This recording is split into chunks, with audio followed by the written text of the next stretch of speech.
Hey guys, so I've had a full day back to work. We just got back from Florida, but we only stayed at the beach house and really did nothing else. So um, anyway, it was great though. Wow, it was fun. But I wanted to share something that happened today that happens kind of regularly when it comes to my readings. So um, it's kind of cool. But if you're interested and if you're intrigued by this whole thing about mediums and the readings and the process and how this works, it's cool. So in the middle of a reading, I call them squirrel moments, where I'll pick up on something specific that doesn't always attach or click to the person in front of me, but 10 out of 10 times, I promise, it goes to the next session. Um, so like, for example, today in a reading, 45 minutes into it, I started to see these TVs turning off and on, like in my mind, not like physically in front of me. And then I started to hear Amazing Grace. And of course, my client had no idea what I was talking about, which is fine. We just move on. I was like, squirrel moment, I'll just put a question mark on it. I tend to put it on a different piece of paper because I know for a fact that it's always going to go to the next session. And so then she left and I did my next reading on Zoom. And 45 minutes into it, I heard this lady that was in the living room but wasn't on Zoom. And I was like, ma'am, I don't know who you are or anything, but do you have a father figure on the other side? And the reading started to like she shifted the camera over to her, and then her daughter came through, her 12-year-old daughter, and I said, she's showing me these TVs going off and on, off and on. And she goes, oh my gosh. Okay, well, my daughter was a prankster and our TVs will go off and on, off and on. And every time, we know it's her, but every time we just laugh or whatever, it doesn't happen often, I don't think is what she said. I think she just says like it does happen sometimes.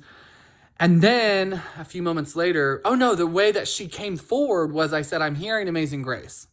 And she goes, well, that's probably my daughter because they played Amazing Grace at her funeral and I can't listen to that song. Like she said something about it still bothers her. And then the TV thing happened again. I was like, oh my gosh. And I said, she's been with me like all day because I have felt the same energy. And then all of a sudden I started to feel these things on my other reading. And anyway, I just love it. And here's the explanation. Like, here's how it works. If you're listening, I'm gonna sound crazy, but I don't care if I sound crazy. I don't do this for anyone to believe. Like, I'm not a belief system. I don't care if you believe in mediums or believe in dead people or spirits or souls. I don't care. I don't care. Because I see these things and there's a reason why. There's a reason why I hear these things and see these things. And I used to think I was going crazy. And I'm crazy, but just not as crazy as I thought. So anyway, how this works is in the morning for the day of my readings, I will start to feel energy, souls that have found me. They'll get to learn my heart. They'll get to learn my intent, meaning they'll know only good can come through. Like, cause I'm not playing with this. My intent is good. Everything is good. Everything's in God's light. Like, it's all fine and good. Like, so messages and the way the communication has to come through, it all has to be for the higher power and the better and all those kinds of things. But it's like being in a room of 10 people that are talking all at the same time. Imagine those 10 people you can't see. And then I'm being like, I'm hearing Amazing Grace. And then the lady in front of me is like, I don't know. Or whatever that might be. It happens all the time. So I say all the time, it happens maybe once or twice in a lineup of sessions. So it's not like I'm going to do a reading, all of a sudden, like half the things are for somebody else. It's like one or two things. That's why I call them squirrel moments. It's like squirrel. I do remember this one time. I was like, who's Victoria? And who's in a trailer park or something like that? This was months ago. And he goes, I have no idea. And it was a guy that I was reading. And I was like, oh, I wonder if it's the people behind me in this space next door. Because that's what happens. Anyway, I have video and audio of those two sessions, and I thought it would be so cool if I could combine them, where you heard me talk about it in the one reading where she said, no, I don't know what that's about. And then again on the second reading where it clicks. I thought that could be cool to share.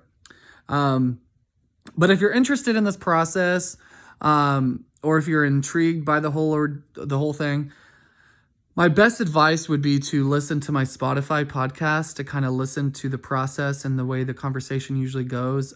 Basically, there are signs, symbols, things that I see, sense, and feel and hear, and I just relay it to you.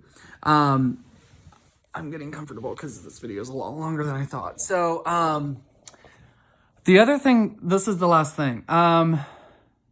People sometimes will say, I don't even know what to ask. I don't even know like what we would talk about.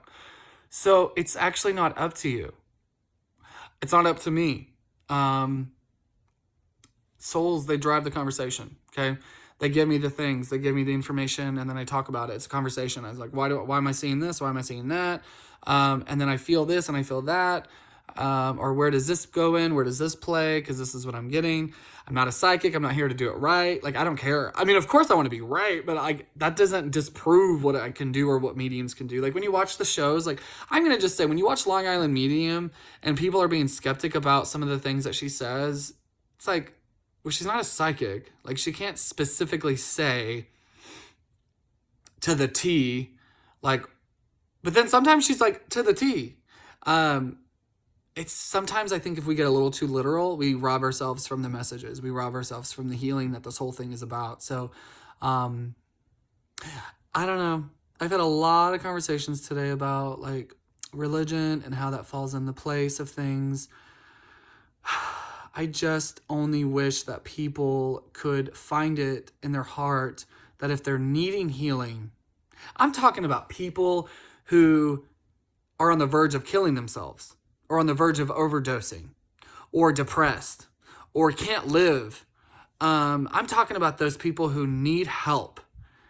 Find it in your heart to find some sort of resource that will create healing. Some people find that in therapy. Some people find that in mediums. But make sure that you go to one with good intent. Like, I have good intent, meaning I'm not going to sit there and tell you that your spouse is cheating on you and you better get insurance because you're going to die in 4 months. I'm going to talk to you about things that happened to you when you were younger, things that happened to you that caused dilemmas or delays in success in your life. I'm going to talk about things that you wish you could hear.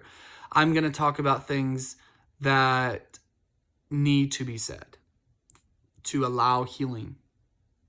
I'm going to talk about things that Spirit gives me. They drive the conversation. They drive the session. I don't. And it's a 3-way street here. You, me, them. They give me the information. I tell you what I see, and then you help me connect it. So you are the one to interpret, I guess you can say.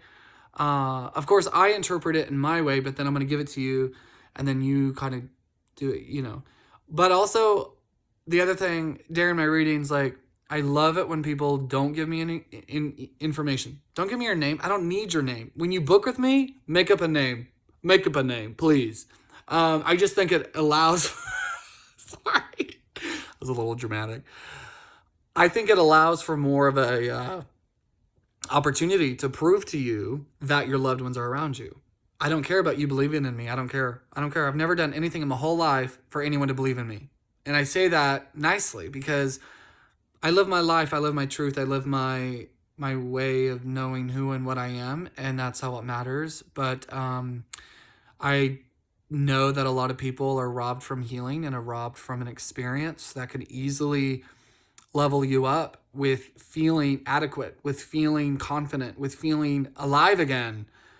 You have you have air. You're breathing for a reason. But yet your loved ones pass and you then all of a sudden live like you're dead inside. And that to me hurts me. That hurts my heart. That I get that, though. I understand the grieving process. I've not yet experienced a loss of a child or loss of a parent. Of course, my grandparents, some of them have passed, most of them have passed. I do have a close uncle that passed. I look like him, actually. Like, he's a very close, dear guy, like dear to my heart kind of guy. But I have not experienced anything that allows for my life to be altered. So I'm saying this, yes, anybody can see a medium, but yes, for those that really need the healing. And if you know somebody who would love this experience, but it can't afford it, or if you want to gift it to somebody, I do have options of buying certificates. I am booking for January, at the end of January through March. So if that interests you, you can always book it and then give it to them for Christmas, or you could book them a date. And then have ready for Christmas, because Christmas comes in December, if you didn't know. And then you can give them the certificate, and then a month later or 2 months later, they could have the reading. Anyway, I just love it. And I love finding who I am. And I love being okay with who I am, regardless of opinions and regardless of thoughts. I love talking about this with people. I love sharing my experience. I love diving deep into spiritual chatting. There's a lot of you who have spiritual awakenings, who you may not be able to talk to about other people. And in my space, in my office, nothing sounds crazy because, hello, I talk to the dead. So anyway, I just want to say thank you for watching. Thank you for listening. And this is an ongoing journey that I plan to keep you involved. There's so much content that I wish I had time to post. Maybe soon I can get someone to help me. But anyway, hope you're having a great day. We'll talk to you soon.